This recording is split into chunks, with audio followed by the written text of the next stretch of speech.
Let's go back to Andy Williams, the boy, before all this fame hit. What were you like? Well, I lived in a small town, a large family, a very loving family. It was during the Depression years. I was born in 1927, right in the end of the Depression, and it hit America quite hard. A lot of people were out of work. Thousands and thousands, hundreds of thousands of people you'd see drifting across the Midwest, finding someplace, to go where they could start over again or find a job or do something. And so we were poor, like everybody was poor. And we didn't know it. We thought we were just fine. As long as we had something to eat, we were fine.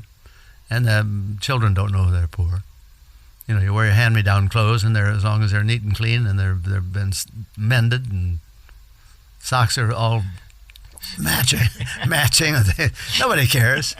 Kids don't care. And we started singing in the church. And my father had this idea that we could become singers and become popular group, and got us into Des Moines, Iowa, and on the radio. And we did radio for years and years and years, maybe 10 years before we moved to California. Then I didn't start singing solo until much later. Seems interesting to me, having read the first part of the autobiography, how the relationship with your brothers and family led to the church and the community there, which led to the act in the end. Do you really value the time that you had with your family? And you talk about the Depression. I mean, really, it didn't matter because you were happy and you were together. Right. We were a very loving, together family. And my father and mother were both terrific people. And my father's dream was that his boys were going to be on the radio and become stars. And he just kept at it until we eventually did. And then when the act broke up, which all family acts do, sometime along the way, usually it's the younger one, like Donny Osmond or Michael Jackson, and in my case me, decides to go on. The rest may get into something else. So, I didn't know what else to do. That's all I could say. I knew is sing. I knew I could sing. I knew I had a nice voice, a pretty voice, and could sing in tune.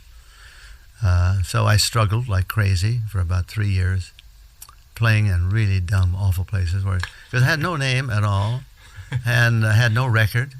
I was at the mercy of the musicians in the place where I was going to go sing, because I didn't play the guitar, I didn't play piano, I couldn't accompany myself. Didn't have the money to bring in an accompanist. So I'd bring my little bag of music and go to these little places.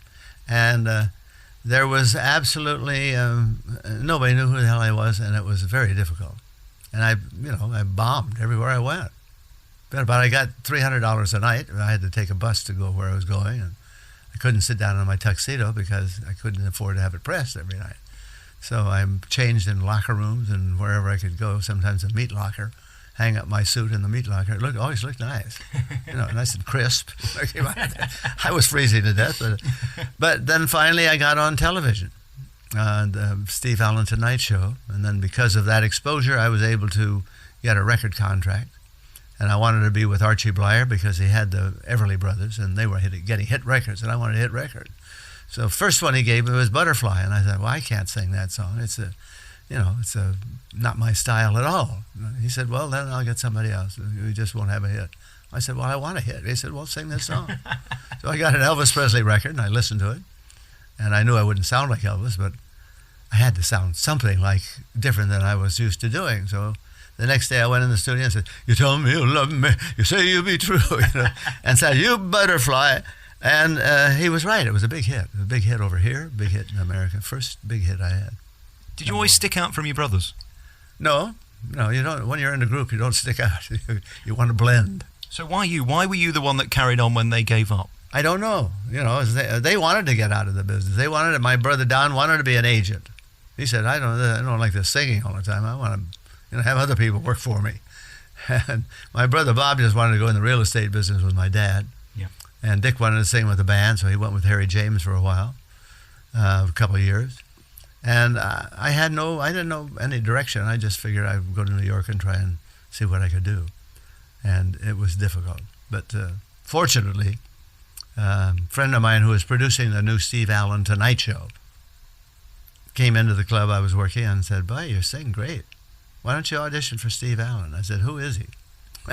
I didn't know who he was. He's unknown comic, but very funny. And so I went and sang for him. And he said, God, I love the way he sings. I said, book him. So I alternated with Steve Lawrence, another great singer. And I was on 2 nights one week and 3 nights the next. And then, as I say, I got a record deal. And then once you get hit records, then everything changes.